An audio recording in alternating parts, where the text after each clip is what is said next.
أعوذ بالله من الشيطان الرجيم. بسم الله الرحمن الرحيم. هذا يوم الفصل الذي كنتم به تكذبون. احشروا الذين ظلموا وأزواجهم وما كانوا يعبدون من دون الله فاهدوهم إلى صراط الجحيم. وقفوهم إنهم مسؤولون. ما لكم لا تناصرون بل هم اليوم مستسلمون. وأقبل بعضهم على بعض يتساءلون. قالوا إنكم كنتم تأتوننا عن اليمين. قالوا بل لم تكونوا مؤمنين وما كان لنا عليكم من سلطان بل كنتم قوما طاغين. فحق علينا قول ربنا إنا لذائقون. فأغويناكم إنا كنا غاوين. فإنهم يومئذ في العذاب مشتركون. إنا كذلك نفعل بالمجرمين. إنهم كانوا إذا قيل لهم لا إله إلا الله يستكبرون ويقولون أئنا لتاركو آلهتنا لشاعر مجنون. بل جاء بالحق وصدق المرسلين. إنكم لذائق العذاب الأليم وما تجزون إلا ما كنتم تعملون. السلام عليكم ورحمة الله وبركاته. ഖുർആൻ പദം 1566 ദിവസത്തിലേക്ക് എല്ലാവരെയും ഹാർദമായി സ്വാഗതം ചെയ്യുന്നു. വിശുദ്ധ ഖുർആനിലെ 37-ാമത്തെ അധ്യായമായ സൂറത്ത് സ്വാഫാത്തിൻ്റെ പഠന പൂർത്തീകരണത്തെ തുടർന്നുള്ള 3-ാം ദിവസ ചർച്ചയാണിന്ന്. ചർച്ചക്കാരെ മുൻകുറിക്കുന്നതിനായി ആദരണീയനായ ഡോക്ടർ A.I. വിലായത്തുള്ള സാഹിബിനെ ക്ഷണിക്കുന്നു. അസ്സലാമു അലൈക്കും വറഹ്മത്തുള്ളാഹി വബറകാതുഹു. അഊദു ബില്ലാഹി മിനശ് ശൈത്വാനിർ റജീം. ബിസ്മില്ലാഹിർ റഹ്മാനിർ റഹീം. ഹാദാ യൗമുൽ ഫസ്ൽ അല്ലദീ കുൻതും ബിഹി തുകദ്ദിബൂൻ. واحشروا الذين ظلموا وأزواجهم وما كانوا يعبدون من دون الله فاهدوهم إلى صراط الجحيم. وقفوهم إنهم مسؤولون. ما لكم لا تناصرون بل هم اليوم مستسلمون. وأقبل بعضهم على بعض يتساءلون. قالوا إنكم كنتم تأتوننا عن اليمين. قالوا بل لم تكونوا مؤمنين وما كان لنا عليكم من سلطان بل كنتم قوما طاغين. فحق علينا قول ربنا إنا لذائقون. فأغويناكم إنا كنا غاوين. فإنهم يومئذ في العذاب مشتركون. إنا كذلك نفعل بالمجرمين. إنهم كانوا إذا قيل لهم لا إله إلا الله يستكبرون ويقولون إنا لتاركو آلهتنا لشاعر مجنون بل جاء بالحق وصدق المرسلين إنكم لذائق العذاب الأليم وما تجزون إلا ما كنتم تعملون صدق الله العلي العظيم. സൂറത്ത് സ്വാഫാത്തിലെ ഏതാനും ആയത്തുകളാണ് ഞാൻ നിങ്ങളെ കേൾപ്പിച്ചിട്ടുള്ളത്. ഈ സൂറത്തിന്റെ പഠനം പൂർത്തിയാക്കിയതിനെ തുടർന്ന് 2 ദിവസങ്ങൾ നമ്മൾ ഈ സൂറത്തുമായി ബന്ധപ്പെട്ടുകൊണ്ടുള്ള ചോദ്യങ്ങൾക്കായി മാറ്റിവെക്കുകയുണ്ടായി. ഇന്ന് ഈ സൂറത്തുമായി ബന്ധപ്പെട്ടുകൊണ്ടുള്ള 3-ാം ദിവസ ചോദ്യോത്തര വേളയാണ്. ചില ചോദ്യങ്ങൾ കൂടി പരാമർശിക്കപ്പെടാനും അതിനുള്ള പ്രതികരണങ്ങൾ നൽകാനും ഒക്കെ ആയിട്ട് ബാക്കിയുണ്ട്. അതുകൂടി കേൾപ്പിച്ചുകൊണ്ട് ഇന്നത്തോടെ ഈ സൂറത്തുമായി ബന്ധപ്പെട്ടുകൊണ്ടുള്ള ചർച്ചകൾ അവസാനിപ്പിക്കാമെന്നാണ് വിചാരിക്കുന്നത്. ഇവിടെ ഉന്നയിക്കപ്പെട്ടിട്ടുള്ള ഒരു ചോദ്യം, ബഹുദൈവത്വം ഉദാത്തമായ മതസ്വാതന്ത്ര്യത്തിന്റെ സൂചനയാണ്, അതല്ലേ യഥാർത്ഥത്തിൽ ദൈവികമായത്? ലോകത്ത് നടക്കുന്ന എല്ലാ കാര്യങ്ങളും ഒരു ദൈവം എങ്ങനെ നോക്കി നടത്തും? ഇവിടെ തന്നെ നോക്കുക, ഡോക്ടർമാരല്ലേ നമ്മുടെ ജീവൻ രക്ഷിക്കുന്നത്? അത്തരം പുണ്യാത്മാക്കളെ ഏകദൈവം എന്ന ആശയം പറഞ്ഞ് നിരാകരിക്കാൻ കഴിയുമോ എന്നതാണ് ചോദ്യം. അതില് ഡോക്ടർമാരെ നിരാകരിക്കാൻ കഴിയുമോ എന്നതാണ് ചോദ്യമെങ്കിൽ ഡോക്ടർമാരെ നിരാകരിക്കേണ്ടതില്ല. ഡോക്ടർമാര് അവരുടേതായ സേവനം ചെയ്യുന്നുണ്ട്, അധ്യാപകർ അവരുടെ സേവനം ചെയ്യുന്നുണ്ട്, റോഡ് നിർമ്മിക്കുന്ന ആളുകൾ അവരുടെ സേവനം ചെയ്യുന്നുണ്ട്. ഇങ്ങനെയാണ് മനുഷ്യർക്ക് വളരെ വ്യത്യസ്തമായ കഴിവുകളും പ്രതിഭകളും ഒക്കെയാണ് അല്ലാഹു സുബ്ഹാനഹു വ തആല നൽകിയിട്ടുള്ളത്. ആ കഴിവുകളും പ്രതിഭകളും ഒക്കെ പ്രയോജനപ്പെടുത്തി മനുഷ്യ സമൂഹത്തിന് നന്മ ചെയ്യുക എന്നതാണ് മനുഷ്യരിൽ ഏറെ പേരും ചെയ്തുകൊണ്ടിരിക്കുന്ന കാര്യം. അതൊന്നും ആരും നിഷേധിക്കേണ്ടതില്ല. പക്ഷെ ഈ കഴിവുകളൊക്കെ മനുഷ്യന് നൽകിയിട്ടുള്ള ഒരു സ്രഷ്ടാവുണ്ട് എന്നതാണ് ഇസ്ലാം മുന്നോട്ട് വെക്കുന്ന ആശയം. അപ്പൊ അത് ഒരു സ്രഷ്ടാവായ ദൈവമല്ല, ഒരുപാട് ദൈവങ്ങളാണ് എന്ന് പറയുന്നതാണ് കൂടുതൽ ശരി എന്നാണ് ഇവിടെ ഇദ്ദേഹം ചൂണ്ടിക്കാണിക്കുന്നത്.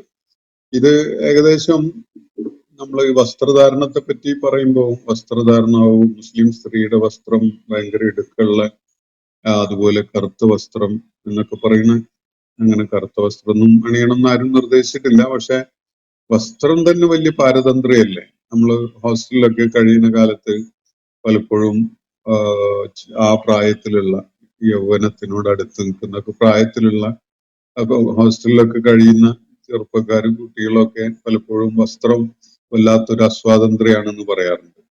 വസ്ത്രം വലിച്ചെറിയാൻ കഴിയുകയാണെങ്കിൽ, വസ്ത്രം ഇല്ലാതെ അങ്ങ് നടക്കുകയാണെങ്കിൽ അതാണ് ഭയങ്കര സ്വാതന്ത്ര്യം എന്നൊക്കെ പറയാറുണ്ടല്ലോ. അതുപോലെയൊക്കെയുള്ള ഒരു പ്രസ്താവനയാണ് നിങ്ങളുടെ ഇക്കാര്യത്തില്. ബഹുദൈവത്വം എന്നതാണ് ഉദാത്ത സമീപനം എന്ന് പറയുന്നത്.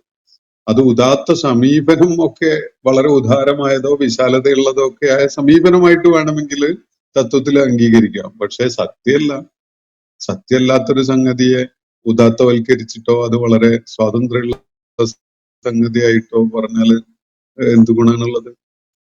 ഇപ്പം ഭക്ഷണം കഴിക്കാനില്ലാത്തപ്പോ ഇന്ന് വീട്ടില് നമുക്ക് അല്ലെങ്കിൽ ഒരു സദ്യക്ക് നല്ലൊരു ഭക്ഷണം കിട്ടി, നന്നായി ഭക്ഷണം കഴിച്ചു എന്നുള്ള ഒരു സംതൃപ്തി അടഞ്ഞിരിക്കുന്ന ഒരാളോട് ഭക്ഷണം ഇല്ലാത്ത ഒരാള്, ഭക്ഷണം കിട്ടാത്ത ഒരാള്, നിനക്ക് ഭക്ഷണത്തിനൊരു റെസ്ട്രിക്ഷൻ ഒക്കെ ഉണ്ട്, ആ തരുന്നതല്ലേ തിന്നേണ്ടതുള്ളൂ, എനിക്ക് അങ്ങനെ ഒരു പ്രശ്നമില്ല, എനിക്ക് ഇഷ്ടമുള്ള എന്ത് കിട്ടിയാലും കഴിക്കാം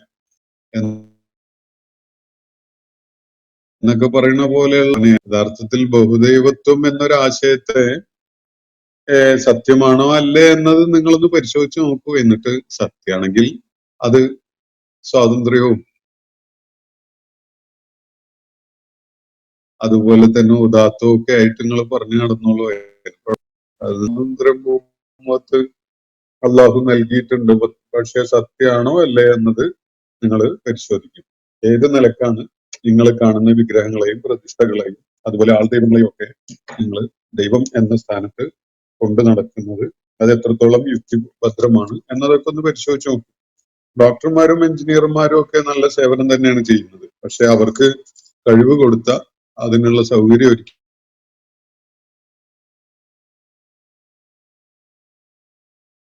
ഓരോ മനുഷ്യരുടെ കൂട്ടത്തിൽ ഓരോ വ്യത്യസ്തമായ പ്രതിഭയുടെ പേരിൽ അറിയപ്പെടുന്ന അല്ലെങ്കിൽ മികവ് കാണിക്കുന്ന ആളുകൾ നമുക്ക് യഥാർത്ഥത്തിൽ അവർ അർഹിക്കുന്ന ആദരവും ബഹുമാനവും ഒക്കെ കൊടുക്കാൻ സാധിക്കുക. അപ്പൊ ആ വിഷയം അവിടെ അവസാനിപ്പിക്കുകയാണ്. മറ്റൊന്ന്, മതം അടിച്ചേൽപ്പിക്കാൻ വേണ്ടിയല്ലേ സെമിറ്റിക് ബുദ്ധിമാന്മാർ ഏകദൈവം എന്ന ആശയം കൊണ്ടുവന്നത് എന്നാണ്. ഈ അടിച്ചേൽപ്പിച്ചാലും നിങ്ങൾ അങ്ങ് സ്വീകരിക്കുമോ? അങ്ങനെയാണെങ്കിൽ നിങ്ങളോട് ഞാൻ എത്ര കാലമായി അടിച്ചേൽപ്പിക്കാൻ നോക്കണം, എന്നിട്ട് നിങ്ങൾ സ്വീകരിച്ചില്ലല്ലോ. അപ്പൊ ആദ്യം അടിച്ചേൽപ്പിച്ചത് കൊണ്ട് നിങ്ങൾക്ക് സ്വീകാര്യാവോ ഇല്ലേ എന്നുള്ള ഒരു തീരുമാനം എടുത്തിട്ട് വരും. എന്നിട്ട് നമുക്ക് അതിനെ കുറിച്ച് പറയാം. അപ്പം എല്ലാവർക്കും അള്ളാഹു സുബ്ഹാനഹു വ തആല ബുദ്ധിയും കഴിവും ഒക്കെ നൽകിയിട്ടുള്ളത് കൊണ്ട് അവര് അവരുടെ ബുദ്ധിയും കഴിവും താല്പര്യങ്ങളും ഒക്കെ പരിഗണിച്ചുകൊണ്ടാണ് എന്തെങ്കിലും വേണോ വേണ്ടെന്നൊക്കെ വെക്കുക. ആരെങ്കിലും അടിച്ചേൽപ്പിച്ചത് കൊണ്ടൊന്നും ആരും ഒന്നും സ്വീകരിക്കാൻ പോണില്ല. അത് പ്രേരിപ്പിക്കുന്നുണ്ടാവും ആളുകള്. പ്രേരിപ്പിക്കുന്നത് ഹക്കിലേക്ക്, സത്യത്തിലേക്ക് പ്രേരണ നൽകുന്ന ആളുകളുണ്ട്, അസത്യത്തിലേക്ക് പ്രേരണ നൽകുന്ന ആളുകളുണ്ട്. കൂട്ടത്തിൽ ഏതാണ് നല്ലത് നിങ്ങളൊന്ന് പരിശോധിച്ച് നോക്കൂ. അത്രയല്ലേ അതിൽ പറയേണ്ടതുള്ളൂ. ആരും അടിച്ചേൽപ്പിച്ച് പ്രേരിപ്പിച്ച് എന്നൊന്നും പറഞ്ഞിട്ട് മറ്റൊരാൾക്ക് അത് സ്വീകാര്യമായിക്കൊള്ളുന്നില്ല. മറ്റൊരാൾ അത് സ്വീകരിക്കുന്നതിന് ചില താല്പര്യങ്ങളൊക്കെ ഉണ്ടാവും. ചിലര് സത്യമാണെങ്കിൽ സ്വീകരിക്കും, വേറെ ചിലര് അവരുടെ ചില ഭൗതിക ലൗകിക താല്പര്യങ്ങൾക്ക് അത് ഗുണകരാണെന്ന് കണ്ടാൽ സ്വീകരിക്കും. അങ്ങനെയൊക്കെയാണ് ആളുകൾ ഓരോ ആദർശങ്ങൾ സ്വീകരിക്കുന്നവരായി മാറാറുള്ളത്. നിങ്ങൾ എന്തിനു മുൻഗണന നൽകുന്നു എന്നത് നിങ്ങളാണ് തീരുമാനിക്കേണ്ടത്. അടുത്ത ചോദ്യം മുഹമ്മദ് ബഷീർ, അങ്ങനെ ഒരു ചോദ്യം. ലോകത്തിലെ എല്ലാ കാര്യങ്ങളും 10,000 ദൈവങ്ങൾ ഒരുമിച്ചിരുന്ന് വട്ടം കൂടി നോക്കി നടത്തുമെന്ന് വിശ്വസിക്കാൻ ഒരു പ്രയാസവുമില്ല എന്നാണോ? അത് നേരത്തെ ഉന്നയിക്കപ്പെട്ട ചോദ്യത്തിനോടുള്ള ഒരു പ്രതികരണമായിട്ട് ഒരാൾ എഴുതിയിട്ടുള്ളതാണ്. വിശുദ്ധ ഖുർആനിൽ പലതവണ ആവർത്തിച്ച് അള്ളാഹു പറയുന്ന ഒരു കാര്യമാണ്. അതായത് ഈ പ്രപഞ്ച സാകല്യത്തിന് ഒരുപാട് ദൈവങ്ങൾ ഉണ്ടായിരുന്നെങ്കിൽ ഈ പ്രപഞ്ചം ഒന്നടങ്കം നാശമായി പോകുമായിരുന്നു. ആരും ആരെയും അംഗീകരിക്കുകയോ ആർക്കും കീഴ്പ്പെടുകയോ ചെയ്യാത്ത ഒരു അവസ്ഥയാണ് ഇവിടെ ഉണ്ടാവുക. അതുകൊണ്ട് ഒരു ദൈവം മഴ ഉണ്ടാകാൻ തീരുമാനിച്ചാൽ വേറൊരു ദൈവം വരൾച്ചയാകാൻ തീരുമാനിക്കും.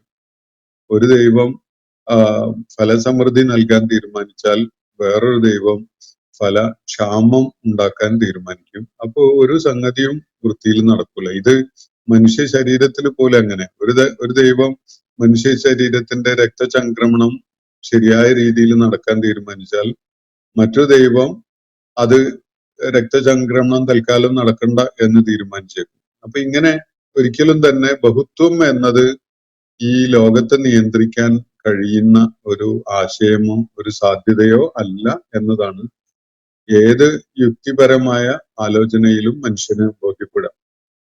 അപ്പൊ അത് കഴിഞ്ഞു. മറ്റൊന്ന്, മാലക്കും ലാ തൻതിഖൂൻ എന്ന ഒരു ആയത്ത് ഈ സൂറത്ത് സ്വാഫാത്തിലെ 92-ാമത്തെ ആയത്താണ്. അതിനെ പരാമർശിച്ചുകൊണ്ട് ഒരു ചോദ്യം. വിഗ്രഹഭക്തരുടെ അഭാവത്തിൽ നിങ്ങൾ എന്തേ ഒന്നും ഉരിയാടാത്തത് എന്ന ചോദ്യത്തിന്റെ താല്പര്യം എന്തായിരിക്കും? ഭക്തരുടെ സാന്നിധ്യത്തിലാണെങ്കിൽ ഇവകൾ സംസാരിക്കില്ല എന്ന് അവരെ ബോധ്യപ്പെടുത്താനാണെന്ന് കരുതാമായിരുന്നു എന്നാണ് ഇവിടെ പറയുന്നത്, ഈ ചോദ്യത്തിലുള്ളത്. അപ്പോ 37-ാമത്തെ ഈ സൂറത്തിലെ 92-ാമത്തെ ആയത്താണത്. മാലക്കും ലാ തൻതിഖൂൻ എന്ന്. ഇബ്രാഹിം അലൈഹിസ്ലാമിന്റെ ദൗത്യ നിർവഹണത്തെ പരാമർശിച്ചുകൊണ്ട് അള്ളാഹു പറയുന്ന കാര്യങ്ങളുടെ ഭാഗമായിട്ട് ഇബ്രാഹിം അലൈഹിസ്സലാം അള്ളാഹു അദ്ദേഹത്തിന് നൽകിയ വിശിഷ്ടമായ ജ്ഞാനത്തിനെ അടിസ്ഥാനപ്പെടുത്തിക്കൊണ്ട് തന്റെ നാട്ടുകാരെ ചില കാര്യങ്ങൾ ബോധ്യപ്പെടുത്തുന്ന ഒരു രംഗമാണ്. അപ്പോ ഒരു സന്ദർഭത്തിൽ ഇബ്രാഹിം അലൈഹിസ്സലാം അവരാരാധിച്ചുകൊണ്ടിരുന്ന വിഗ്രഹങ്ങളൊക്കെ ഫലശൂന്യമായ കാര്യങ്ങളാണ്, അല്ലെങ്കിൽ അർത്ഥശൂന്യമായ സംഗതികളാണ് എന്നത് അവരെ ബോധ്യപ്പെടുത്തുന്ന വിധത്തിലുള്ള ഒരു കൃത്യം നിർവഹിച്ച കാര്യമാണ് ഇവിടെ പറയുന്നത്.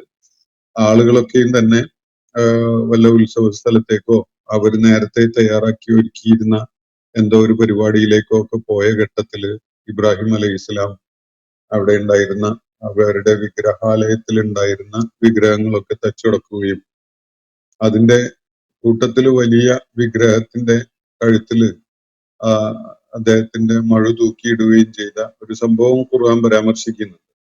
അപ്പൊ അതിന്റെ തുടക്കത്തില് ഇബ്രാഹിം അലൈഹി ഇസ്ലാം അവയെ അഭിസംബോധന ചെയ്തുകൊണ്ട് ചോദിക്കുകയാണ്, മാലക്കും ലാ തൻതിഖൂൻ, എന്തേ നിങ്ങളൊന്നും മിണ്ടാത്തത്, പിന്നെ നിങ്ങൾ എന്തേ ഒന്നും തിന്നാത്തത് അതൊക്കെയാണ് ചോദ്യങ്ങൾ. അതിനെ തുടർന്നാണ് ഇബ്രാഹിം അലൈഹി ഇസ്ലാം അവയ്ക്ക് നല്ല പ്രഹരം വെച്ചു കൊടുക്കുന്നതും അത് പൊട്ടിപ്പൊളിഞ്ഞു പോകുന്നതും ഒക്കെ. ആ കാര്യം ഖുർആൻ വിവരിക്കുന്നുണ്ട്. അപ്പൊ ഇവിടെ അത് സംബന്ധമായിട്ട് ഉന്നയിക്കപ്പെട്ട ചോദ്യം, ഈ വിഗ്രഹഭക്തരുടെ അഭാവത്തിലാണ് ഇബ്രാഹിം അലൈഹി ഇസ്ലാം ഇത് ചെയ്തതെങ്കിൽ അത് ഇങ്ങനെ ഒരു ചോദ്യം അദ്ദേഹം നടത്തുന്നതിന്, ഒരു സംസാരം നടത്തുന്നതിന് എന്ത് പ്രസക്തിയാണുള്ളത് എന്നതാണ്. ഈ വിഗ്രഹങ്ങള് സംസാരിക്കില്ല എന്നത് ഈ വിഗ്രഹഭക്തരെ ബോധ്യപ്പെടുത്താൻ വേണ്ടി അവരുടെ സാന്നിധ്യത്തിൽ ചെയ്യുകയാണെങ്കിൽ അതിനൊരു അർത്ഥം ഉണ്ടായിരുന്നു എന്നതൊക്കെയാണ്. അപ്പൊ ഒരു കാര്യം നമുക്ക് വിശുദ്ധ ഖുർആൻ ഈ വിവരണം നമ്മുടെ ഭാവനയ്ക്ക് വേണ്ടി വിട്ടു തന്നിരിക്കുകയാണ്. അതിലെ വിട്ട ഭാഗങ്ങൾ പൂരിപ്പിക്കുക എന്നത്, അങ്ങനെ ഒരുപാട് കഥകളിൽ അതിന്റെ വിശദാംശങ്ങൾ നമ്മുടെ ഇമാജിനേഷന് വേണ്ടി അള്ളാഹു വിട്ടു തന്ന വിധത്തിലാണ് അതിന്റെ വിവരണം നൽകപ്പെടുന്നത്. ഒരുപാട് കഥകളിൽ അങ്ങനെയാണുള്ളത്. അത് ഖുർആന്റെ ഒരു ശൈലിയാണ്. റീഡർ ഇൻവോൾവ്മെന്റ് ഉണ്ടാക്കുക എന്ന ഒരു വലിയ ഫലസിദ്ധി അതുകൊണ്ടുണ്ട്. വായനക്കാരൻ ആ കഥയുടെ ഡെവലപ്മെന്റിൽ പൂർണ്ണമായിട്ട് ഇൻവോൾവ് ആയിട്ടേ വായിക്കാൻ കഴിയുള്ളൂ അങ്ങനെ ആവുമ്പോൾ. കാരണം ചിലത് അവര് തന്നെ ചേർത്ത് വായിക്കേണ്ട കാര്യങ്ങളാണ്. എന്നാലേ അത് ആ കഥനം പൂർണ്ണമാവുള്ളൂ എന്നതാണ് അതിന്റെ ഒരു വിവരണത്തിന്റെ ഒരു ശൈലി, അല്ലെങ്കിൽ അതിന്റെ ഒരു പ്രത്യേകത. അപ്പൊ ഇവിടെ മാലക്കും ലാ തൻതിഖൂൻ എന്ന ചോദ്യം, എന്തേ നിങ്ങളൊന്നും മിണ്ടാതിരിക്കുന്നത്, നിങ്ങൾ എന്താ ഭക്ഷിക്കാത്തത് എന്ന് ചോദിച്ചിട്ട് പിന്നെ ചോദിക്കുന്ന എന്തായാലും ഒരു ഉത്തരവും പറയാത്തത് എന്ന് ഇബ്രാഹിം അലൈഹി സ്വലാം ചോദിക്കുകയാണല്ലോ. അപ്പൊ രണ്ട് നിലക്ക് നമുക്ക് അനുമാനിക്കാം. ഒന്ന്, ആ പട്ടണത്തിലെ ആളുകള് ഭൂരിഭാഗവും ഉത്സവ സ്ഥലത്തേക്ക് പോയി അവിടെ ജനശൂന്യമായി, എന്നാൽ കാര്യങ്ങളൊക്കെ നോക്കി നടത്തുന്ന ചിലരൊക്കെ, സേവകരോ അല്ലെങ്കിൽ കുറഞ്ഞ ആളുകളോ ഒക്കെ അവിടെ ഉണ്ടായിരുന്നിരിക്കണം. അവര് കേൾക്കുന്ന വിധത്തിൽ ഇബ്രാഹിം അലൈഹി സ്വലാം ചോദിച്ചു എന്ന് സങ്കല്പിക്കാം. പക്ഷെ അങ്ങനെ നമുക്ക് അനുമാനിക്കാൻ പറ്റിയ ക്ലൂസ് ഒന്നും ഖുർആൻ തരുന്നില്ല. ഏറ്റവും ചുരുങ്ങിയത് അതിന്റെ സംരക്ഷകരോ കാവൽക്കാരോ ഒക്കെ ആയിട്ട് ചിലർ അവിടെ ഉണ്ടായിരുന്നു എങ്കിൽ ഇബ്രാഹിം അലൈഹി ഇസ്ലാമിനോട് കാര്യങ്ങൾ തിരക്കുന്നതിന് മുമ്പ് ഈ വിഗ്രഹങ്ങളൊക്കെ പൊട്ടിപ്പൊളിഞ്ഞു കിടക്കുന്ന കണ്ടപ്പോ അവരോടായിരിക്കും, ഈ ചുമതല ഉണ്ടായിരുന്ന ജോലിക്കാര് അല്ലെങ്കിൽ കാവൽക്കാരോ ഉദ്യോഗസ്ഥരോ ഒക്കെ ആയിരുന്ന ആളുകളോടായിരിക്കും ആദ്യം അതിനെ കുറിച്ച് ചോദിച്ചറിയാം. അങ്ങനെ ഉണ്ടായതായിട്ട് നമ്മൾ എവിടെയും കാണുന്നില്ല.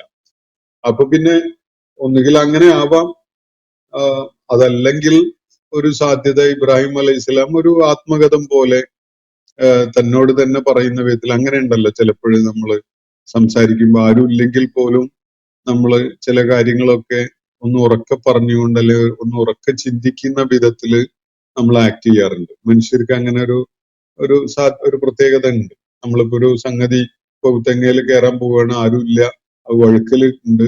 അപ്പൊ നമ്മൾ തെങ്ങയിൽ കയറുന്ന നേരത്ത് വെറുതെ നമ്മളോട് തന്നെ ഇങ്ങനെ സംസാരിക്കും, ഇതിപ്പോ കയറിയാൽ തളപ്പ് വഴുക്കലിൽ പെട്ട് ഊർന്ന് വീണു പോകുമോ, ശരിക്കും ഇപ്പൊ കയറാൻ പറ്റുമോ എന്നൊക്കെ സ്വയം ഇങ്ങനെ ചോദിക്കുന്ന ഒരു രീതി മനുഷ്യർക്കുണ്ടല്ലോ. അതുപോലെയുള്ള ഒരു സംസാരമാവാം. ഇനി അതല്ലെങ്കിൽ കേൾവിക്കാരായിട്ട് ആരെങ്കിലും ഒക്കെ ഉണ്ടാവാം. ആ നിലയ്ക്ക് നമുക്കത് അതിനെ മനസ്സിലാക്കാൻ പറ്റുള്ളൂ. എന്തായാലും ഇബ്രാഹിം അലൈഹി സ്വലാമിന്റെ മനസ്സിൽ ഇങ്ങനെ ചില ചോദ്യങ്ങൾ രൂപപ്പെട്ടു. അദ്ദേഹം അത് ചോദിച്ചു. അതിനെ തുടർന്ന് അദ്ദേഹം ആ വിഗ്രഹങ്ങളെ തച്ചുടക്കുകയുണ്ടായി. തുടങ്ങിയിട്ടുള്ള കാര്യങ്ങളാണ് ഖുർആൻ പറയുന്നത്. അതാണ് നമുക്ക് അതിനോട് ചേർത്ത് പറയാവുന്നത്. ഇത് ഓരോരുത്തരുടെയും ഭാവനയ്ക്ക് അനുസരിച്ചാണ് വിശദീകരിക്കാൻ സാധിക്കുക. അത് ഈ ഭാവന അല്ലെങ്കിൽ ഈ വിശദീകരണം വ്യത്യാസപ്പെട്ടുകൊണ്ടിരിക്കും. എല്ലാവരും ഒരേ രീതിയിൽ കൃത്യമായിട്ട് ഇന്ന രീതിയിലാണ് അത് മനസ്സിലാക്കിയെന്ന് പറയാൻ പറ്റുകയില്ല. അപ്പോ അടുത്ത ചോദ്യത്തിലേക്ക് നീങ്ങുകയാണ്. ഇബ്രാഹിം നബിയുടെ അടുത്ത് മലക്കുകൾ വരുന്ന സന്ദർഭങ്ങളിൽ എങ്ങനെയാണ് ഈ വയസ്സിൽ പുത്രനുണ്ടാകുന്നത് എന്ന് അത്ഭുതപ്പെടുന്നുണ്ട്. ആ സമയത്ത് ഏതാനും വർഷം മുമ്പ് ഇസ്മായിൽ അലൈഹിസലാം ജനിച്ചിട്ടുണ്ടായിരുന്നുവെങ്കിൽ ഇങ്ങനെയൊരു അത്ഭുതപ്പെടേണ്ട കാര്യമില്ലല്ലോ എന്നാണ് ചോദ്യം ഉന്നയിച്ചിരിക്കുന്നത്. ഇസ്ഹാഖ് അലൈഹി ഇസ്ലാമിന്റെ ഇസ്ഹാഖ് അലൈഹി ഇസ്ലാമിനെ കുറിച്ചുള്ള സന്തോഷ വാർത്ത നൽകുന്ന വിധത്തില് സൂറത്തു സോഫാത്തിലെ 112, 113 ആയത്തുകളിലാണ് ഇതിനെ കുറിച്ചുള്ള പരാമർശം നമ്മള് ചർച്ച ചെയ്യുകയുണ്ടായത്. ബശർനാഹു ബി ഇസ്ഹാഖ നബിയ്യം മിനസ് സാലിഹീൻ എന്നാണ്. ഇസ്ഹാഖിനെ കൊണ്ട് നാം അദ്ദേഹത്തിന് സന്തോഷ വാർത്ത നൽകി.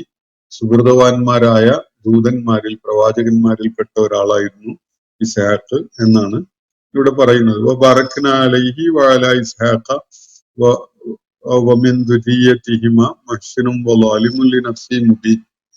ഇബ്രാഹിം അലൈഹി ഇസ്ലാമിനെയും ഇസ്ഹാഖിനെയും അവരുടെ സന്താനങ്ങളെയും നാം അനുഗ്രഹിക്കുകയുണ്ടായി. അവരിൽ മുഹ്സിനായവരുണ്ട്, ലാലിമായവരുണ്ട്, ആത്മദ്രോഹം ചെയ്തവരും സുഹൃതവാന്മാരും ഒക്കെ അവരുടെ കൂട്ടത്തിൽ ഉണ്ടായിട്ടുണ്ട് എന്നൊക്കെയുള്ള നിലക്ക് അള്ളാഹു ആ വിവരണം തുടരുകയാണ്. അപ്പൊ ഇതില് എങ്ങനെയാണ് ഈ വാർദ്ധക്യത്തിൽ ഒരു പുത്രൻ ഉണ്ടാകുന്നത് എന്ന കാര്യം ഇബ്രാഹിം അലൈഹി ഇസ്ലാം അത്ഭുതത്തോടു കൂടി ചോദിക്കുന്നത് ഈ ഒരു സൂറത്തിലല്ല, മറ്റൊരു സന്ദർഭത്തിൽ നമുക്ക് കാണാം. അത് സൂറത്തുൽ ഹിജ്റില് 15-ാമത്തെ സൂറത്താണത്.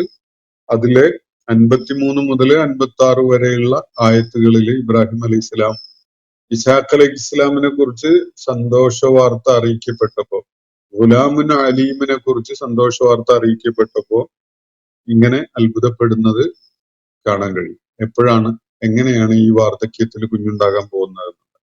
വേറെ സന്ദർഭത്തില് ഈ സന്തോഷ വാർത്ത ഇബ്രാഹിം അലൈഹി ഇസ്ലാമിന്റെ പത്നി സാറ റളിയല്ലാഹു അൻഹാക്ക് നൽകപ്പെട്ട ഒരു കാര്യവും ഖുർആനിൽ സൂചനയുണ്ട്. അപ്പൊ ഇതില് ഇബ്രാഹിം അലൈഹി ഇസ്ലാം അത്ഭുതപ്പെടുന്നത്, ആശ്ചര്യപ്പെട്ടുകൊണ്ട് ചോദിക്കുന്നത് ഈ പ്രായത്തിൽ എങ്ങനെ കുട്ടി ഉണ്ടാകും എന്ന ആശ്ചര്യപ്പെടല് ഞാൻ മനസ്സിലാക്കുന്നത് ബൈബിളിന്റെ ചില സൂചനകളിൽ നിന്ന് മനസ്സിലാക്കാൻ പറ്റുന്നത് ഇബ്രാഹിം അലൈഹി ഇസ്ലാമിന് ഏകദേശം 100 വയസ്സ് അടുത്ത സന്ദർഭത്തിലാണ് ഈ രണ്ടാമത്തെ പുത്രൻ ഇസ്ഹാഖ് അലൈഹി ഇസ്ലാം ഉണ്ടാവുന്നത്.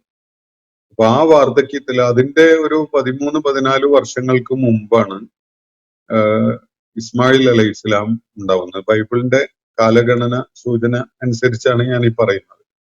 അപ്പോ ഇസ്മായിൽ അലൈഹി ഇസ്ലാമിന്റെ ജനനം കഴിഞ്ഞ് ഒരു 10-14 വർഷങ്ങൾ പിന്നിടുന്ന ഘട്ടത്തിലാണ് ഇസ്ഹാഖ് അലൈഹി ഇസ്ലാം ജനിക്കുന്നത്. അതിനിടക്ക് ഇബ്രാഹിം അലൈഹി ഇസ്ലാമിന് 10-14 വയസ്സ് കൂടിയിട്ടുണ്ട്. അദ്ദേഹം വൃദ്ധനായിട്ട് അദ്ദേഹത്തിന് അനുഭവപ്പെടുന്നുണ്ട്. അതിലൊക്കെ ഉപരിയായി ഒരുപക്ഷെ ആണുങ്ങള് പ്രായം കുറെ അങ്ങ് എത്തിയാൽ പോലും പ്രജനന സാധ്യതയുള്ളവരായിരിക്കും.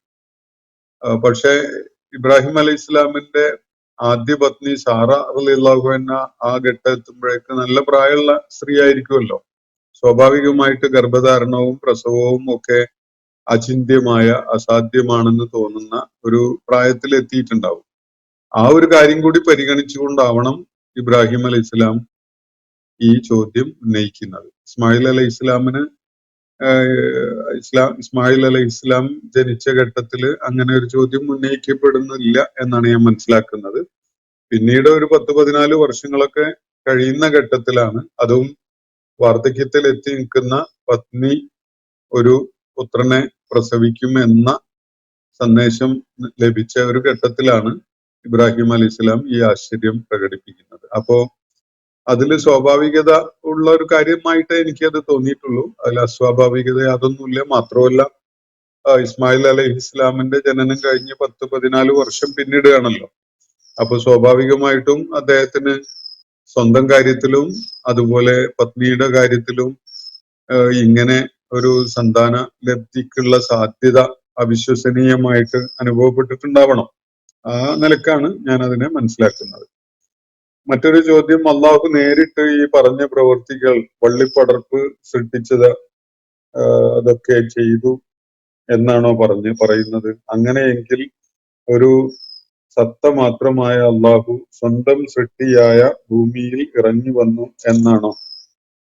ഇതാണ് ഒരു ചോദ്യം ഉന്നയിക്കപ്പെട്ടിട്ടുള്ളത്. അള്ളാഹു നേരിട്ട് ഈ വള്ളിപ്പടർപ്പുണ്ടാക്കി യൂനുസ് അലൈഹി ഇസ്ലാമിന് തണലേകാൻ വേണ്ടി ഒരു വള്ളിപ്പടർപ്പ് അള്ളാഹു ഒഴിഞ്ഞ മണലാരണ്യം പോലെയുള്ള ആ പ്രദേശത്ത് ഉണ്ടാക്കി കൊടുത്തു, അദ്ദേഹത്തിന് ആശ്വാസമേകി എന്നാണ് ഖുർആൻ പരാമർശിച്ചത്. നമ്മളത് വായിച്ചു, സൂറത്ത് സോഫാത്തില് ആ ആയത്തുകൾ വായിച്ചു. ഇത് അള്ളാഹു നേരിട്ട് ഇറങ്ങി വന്ന് ചെയ്തു എന്ന് ആരാണ് പറഞ്ഞത്? അങ്ങനെ ഖുർആനിലില്ല. അള്ളാഹു ഒരു സംഗതി ചെയ്യാൻ വിചാരിക്കുമ്പോൾ കുൻ എന്ന് പറയേ വേണ്ടതുള്ളൂ, അത് സംഭവിക്കും. അതിനുള്ള കാര്യങ്ങള് ചേർത്ത് വെച്ച് അങ്ങനെ കൊണ്ടുവരാൻ അള്ളാഹുവിന്റെ സൃഷ്ടിപരതക്ക് സാധിക്കും. അള്ളാഹു അങ്ങനെയാണ് സ്രഷ്ടാവ് ആവുന്നത്. അള്ളാഹുവിന്റെ സൃഷ്ടിപരത എന്ന് പറയുന്നത് ഒരു കൽപ്പന കൊടുക്കുക മാത്രമേ വേണ്ടതുള്ളൂ. അങ്ങനെയാണ് ഖുർആൻ അതിനെ വിവരിക്കുന്നത്. അപ്പൊ അള്ളാഹു നേരിട്ട് ഇറങ്ങി വന്നു എന്ന് പറയുന്നത് ഖുർആന് വിരുദ്ധമാണ്. അങ്ങനെയില്ല, ഖുർആൻ അങ്ങനെ പറഞ്ഞിട്ടില്ല. അങ്ങനെയല്ല ഖുർആന്റെ ഇതര ആയത്തുകൾ കൂടി ചേർത്ത് വെക്കുമ്പോൾ മനസ്സിലാകുന്ന കാര്യം. വെറും ഒരു സത്ത മാത്രമായ അള്ളാഹു സ്വന്തം സൃഷ്ടിയായ ഭൂമിയിൽ ഇറങ്ങി വന്നു എന്നാണ് ഇദ്ദേഹം ചോദിക്കുന്ന അതിന്റെ ഉപചോദ്യമായിട്ടുള്ളത്. അള്ളാഹു വെറും ഒരു സത്ത മാത്രമാണ് എന്ന് എവിടെയും പറഞ്ഞിട്ടില്ല. അള്ളാഹു സിഫാത്തുള്ള പോലെ, വിശേഷണങ്ങൾ ഉള്ളതുപോലെ ധാത്തുമുണ്ട് എന്നാണ് ഇസ്ലാം മുന്നോട്ട് വെക്കുന്ന വിശ്വാസം.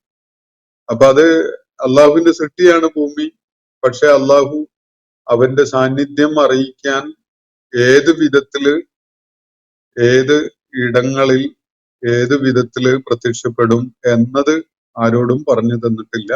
ഭൂമുഖത്ത് അങ്ങനെ ഒരേ ഒരു സംഭവം റിപ്പോർട്ട് ചെയ്യപ്പെടുന്നത് മൂസ അലൈഹി ഇസ്ലാമിന്റെ മുന്നില്, മൂസ അലൈഹി ഇസ്ലാം അള്ളാഹുവിനെ കാണണം എന്ന് പറഞ്ഞ ഘട്ടത്തില് ഒരു പർവ്വതത്തിന്റെ നേരെ നോക്കാൻ പറയുകയും ആ പർവ്വതത്തിന്റെ മുന്നിലായുള്ള വൃക്ഷത്തിന്റെ മുകളില് ഒരു പ്രകാശം കാണാൻ സാധിക്കുകയും അതോടെ ആ പർവ്വതം പൊട്ടിക്കുളർന്ന് പോവുകയും മൂസ അലൈഹി ഇസ്ലാം ബോധരഹിതനായി വീഴുകയും ചെയ്ത ഒരു സംഭവമാണ് നമുക്ക് ഖുർആനിലെ സംബന്ധമായിട്ട് പരാമർശമുള്ളത്.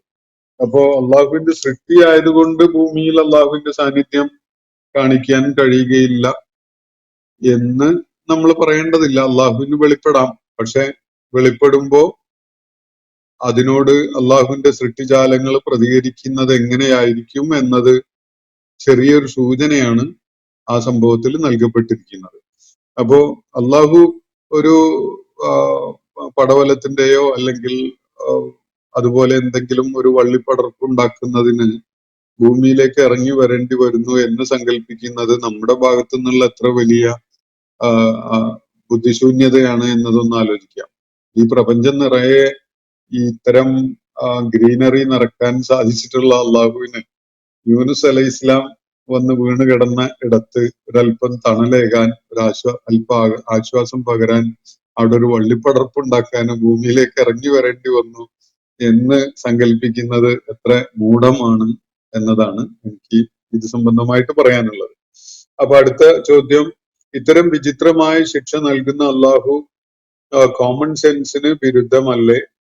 വിശ്വസിക്കാത്തത് മാത്രമാണ് പ്രശ്നമെങ്കിൽ സർവശക്തനായ അള്ളാഹു കുൻ എന്ന് പറഞ്ഞാൽ പോരെ, എല്ലാവരെയും വിശ്വാസികളായി സൃഷ്ടിച്ചാൽ പോരെ എന്നൊക്കെയാണ് അദ്ദേഹം ചോദിക്കുന്ന ഒരു കാര്യം. അപ്പം വിചിത്രമായ ശിക്ഷ നൽകുന്നത് കോമൺ സെൻസിന് നിരക്കുന്നതല്ല എന്ന് നിങ്ങൾക്ക് തോന്നുന്നത് നിങ്ങളുടെ സെൻസിന്റെ പരിമിതി കാരണമായിട്ടാണ്. ഈ ചോദ്യം ഉന്നയിക്കുന്ന ആളുടെ കാര്യങ്ങൾ മനസ്സിലാക്കുന്നതിലുള്ള ഒരു, അദ്ദേഹം കോമൺ സെൻസ് എന്ന് വിളിച്ചാലും അല്ലാത്തതായാലും ചില കാര്യങ്ങൾ നമ്മുടെ സെൻസിന് അതീതമായത് ഭൂമുഖത്ത് പ്രപഞ്ചത്തില് നിരന്തരം നമ്മൾ കണ്ടുകൊണ്ടിരിക്കുന്നുണ്ട്. ആ കാര്യങ്ങളെ കുറിച്ച് നമ്മൾ ബോധമുള്ളവരല്ലാത്തത് കൊണ്ടാണ് അത് കോമൺ സെൻസ് അല്ല എന്ന് നമുക്ക് എന്ന് തോന്നുന്നത്. എന്തെല്ലാം പ്രതിഭാസങ്ങൾ ഈ പ്രപഞ്ചത്തില് നമുക്ക് വളരെ അവിശ്വസനീയമായതുണ്ട്. ഇപ്പൊ ലൈറ്റ്നിങ്, തണ്ടർ, ഈ കടലിൽ നിന്ന് ജലം ആവിയായി മേലോട്ട് ഉയർന്ന് അത് മഴയായി താഴോട്ട് വരുന്നത്, ഇതൊക്കെ എത്ര അത്ഭുതമുളവാക്കുന്ന സംഗതിയാണ്. ഇത് നമ്മൾ നിത്യവും കണ്ടുകൊണ്ടിരിക്കുന്നത് നമുക്കത് കോമൺ സെൻസിന് ഉൾക്കൊള്ളാൻ പറ്റുന്നതായിട്ട് തോന്നുന്നല്ലേ? നമുക്ക് അങ്ങനെ തീരെ പരിചയമില്ലെങ്കിൽ അതൊക്കെ കോമൺ സെൻസ് ആയിട്ട് അനുഭവപ്പെടും. അത് എത്ര അത്ഭുതകരമായ കാര്യങ്ങളാണ് അതിലൊക്കെ അടങ്ങിയിട്ടുള്ളത്. അപ്പോ വിശ്വാസികളെ എല്ലാവരെയും വിശ്വാസികളാക്കുകയാണ് ലക്ഷ്യമെങ്കിൽ അങ്ങനെ ആരെങ്കിലും പറഞ്ഞോ? എല്ലാവരെയും വിശ്വാസികളാക്കുകയാണ് എന്റെ ഉദ്ദേശം എന്ന് അള്ളാഹു ആരോടും പറഞ്ഞിട്ടില്ലല്ലോ. സ്വയം തിരിച്ചറിഞ്ഞ് അള്ളാഹുവിന് വിധേയപ്പെടുന്ന ആളുകളെ ആണ് അതിന് അള്ളാഹു പ്രേരിപ്പിക്കുന്നത്. അങ്ങനെ എല്ലാവരെയും വിശ്വാസിയാക്കുക എന്നത് അള്ളാഹു ലക്ഷ്യമിട്ടിട്ടില്ല. അങ്ങനെ ലക്ഷ്യമിട്ടുകൊണ്ട് സൃഷ്ടിച്ച ഒരുപാട് സൃഷ്ടികൾ ഭൂമുഖത്ത് അല്ലെങ്കിൽ പ്രപഞ്ചത്തിൽ വേറെ ഉണ്ടല്ലോ.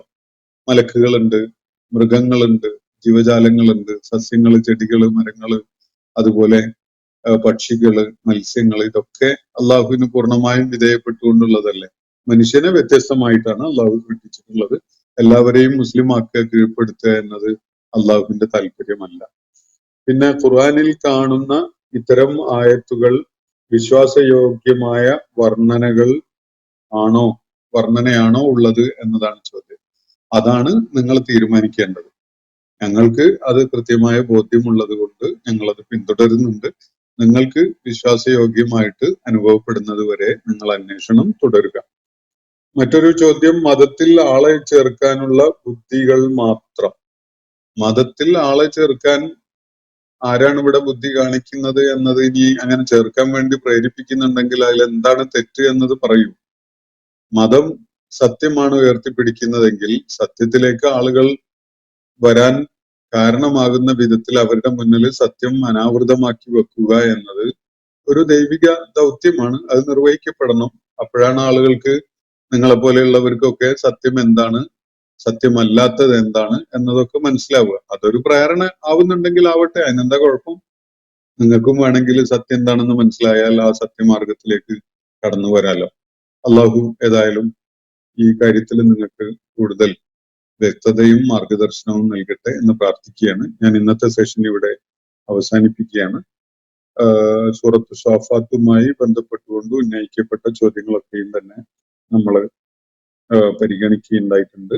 ഇനി നാളെ ഇൻഷാ അല്ലാഹ് വിശുദ്ധ ഖുർആനിലെ 38-ാമത്തെ അധ്യായമായ സൂറത്ത് സ്വാദിന്റെ പഠനം ആരംഭിക്കാം ഇൻഷാ അല്ലാഹ്. അള്ളാഹു നമ്മെ എല്ലാവരെയും അനുഗ്രഹിക്കുമാറാവട്ടെ.